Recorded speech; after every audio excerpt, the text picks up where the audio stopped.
This is Algebra 1B Part 2, Unit 1, Lesson 7, the quadratic formula and the discriminant. So we're going to analyze our final method for solving quadratic equations, that is using the quadratic formula. You may recall we learned how to complete the square.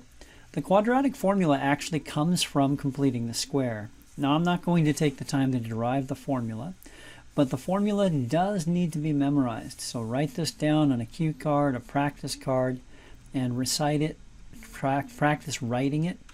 X equals negative b plus or minus square root b squared minus 4ac, 4ac,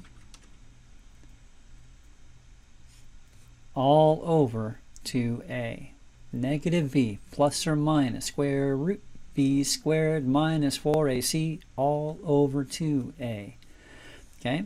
And it's for solving equations like this. ax squared plus bx plus c equals 0. Okay? So let's do an example. Let's say I've got the equation, negative 5x squared plus 18x minus 2 equals 0. Okay? And let's see if we can solve this here. So notice what's going on here. A is negative 5. B is 18. And C is negative 2. A is negative 5. B is positive 18. C is negative 2. Plug them in the formula. Negative 18 plus or minus square root 18 squared minus 4 times negative 5 times negative 2. All over 2a, 2 times negative 5. That's it. Okay?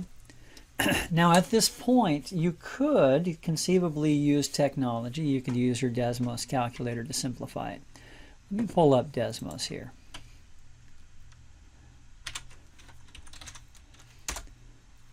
Okay? And this is really the advantage of the quadratic formula, is it allows us to use technology to get a precise answer without a graph.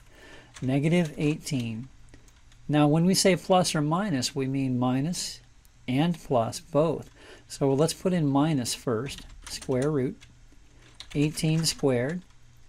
Now notice I hit the exponent shift 6 on the keyboard. If you want to hit the exponent on the keyboard down here, you can. It's just a to the b. Okay. 18 squared, right arrow, minus 4 parentheses negative 5 parentheses negative 2. All over, so click and drag, all over 2 times negative 5. Okay, let me expand this so the whole thing is visible. Okay, and there we go. So there's one solution, 3.49 to the nearest hundredths. So x is approximately 3.49. Okay, now if I change this minus to a plus, I get the other solution. 0.11 or 0.11, so or 0.11. Okay, now if for some reason you have to do this by hand, that is something you should be able to do. So let's work this out. 18 squared is 18 times 18. 18 times 18, 324. 324 minus a negative times a negative is a positive times a negative is a negative. 4 times 5 or 2 times 5 is 10. 10 times 4 is 40. Negative 18 plus or minus 2 times negative 5 is negative 10. 324 minus 40 is 284. Plus or minus negative 18 over negative 10. And now we need the square root of 284, right? So we just type SQRT 284, 16.85, 16.85, plus or minus negative 18, negative 10. Okay, and now we have negative 18 minus 16.85, which is negative 34.85 over negative 10, or negative 18 plus 16.85, which is 1.15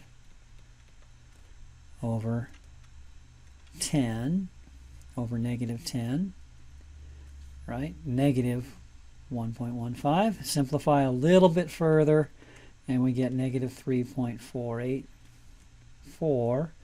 Now, I'm getting some round-off error here, so because we got 3.49. That's interesting. Oh, 34.85. That's why. Okay, 5. 34.85. So 3.49 is how it rounds, or positive 0.115. So 115. Let's do this. 485. Okay. All right. So that's how to do it a little bit more step by step. But really, the way I like to do this is enter it in Desmos, just like this. One really cool way to do it in Desmos. Let's do this. Let's do this. Let's tell it what A is. A is negative 5. Tell it what B is. B is 18. Tell it what C is. C is negative 2. And then enter the formula. Negative B plus or minus, so minus square root B squared minus 4AC all over 2A. Okay, there's one solution. And now if I copy and paste this formula down, I can find the other solution as well, plus. That's really where the power is. And so now all I need to do is enter what A, B, and C are, and it automatically updates the answers. Really kind of cool. Okay, so let's use this to solve another one. Okay. Oh, and by the way, we don't want to forget we can solve graphically as well. So here's the original problem. Negative 5x squared plus 18x minus 2. And we're interested in the x-intercepts. There it is, 0.115. There's one solution. And 3.485. There's the other solution, right? So look for the zeros. Okay. That's probably enough for now. All right. Let me know if you need any help.